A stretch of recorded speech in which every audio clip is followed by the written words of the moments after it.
ننګرهار ميشتي له هغو هټېوالو سوداګرو چې وزنونو کې کموالی کوي غواړي چې دغه چارې دې پرېږدي او د ولس حقوق دې نه خوري. د جلال آباد ښار یو اوسیدونکی وایي د عدلي ریاست په مشرۍ کمیسیون دې څار ډېر کړي او کم وزن پلورونکو ته دې قانوني جزا ورکړي. یوازینی شی چې پاتې دی ترازو پاتې دی. ورځ د میزان چې درته وایي چې په میزان په ورځ به تاسو د هغې په اعمالو د دې او د بدو به تلل کېږي هغه ترازو ده. وړه مې بله ورځ واخیستل تقریبا 800 ګرامه کم و.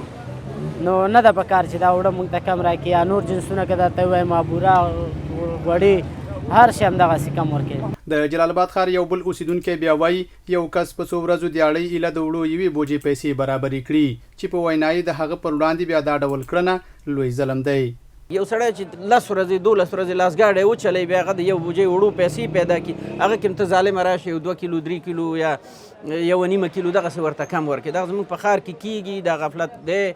زموږ خواهش دا دی زموږ غوښتنې د چارواکو نه دا دي د مقاماتو نه دا دي د دې نظام نه دا دي اسلامي شریعت اسلامي نظام هم دې ته وایي چې د خلکو سر او مال پکې خوندي. دغه راز دیني عالمان وایي وزن کې کموالی ګناه کبیره ده او په خبره یې پخوا ډېر قومونه الله تعالی په همدې ګناهګر کړي او دغه عمل باید ترسره نشي.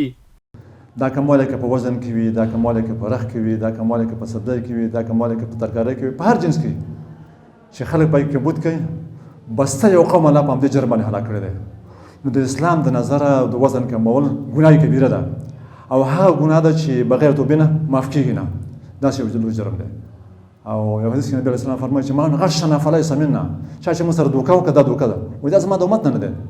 په ټولو هیوادوالو باندې تاجرانو باندې هټېوالو باندې مو غږ دا دی د دې لپاره چې په تجارت کې مو ګټه کړې وي تاوان نه بچ د مال ساتنه مو کړې وي نو هیله مو د ټولو څخه دا ده چې دغه جرم څخه ځان وساتئ.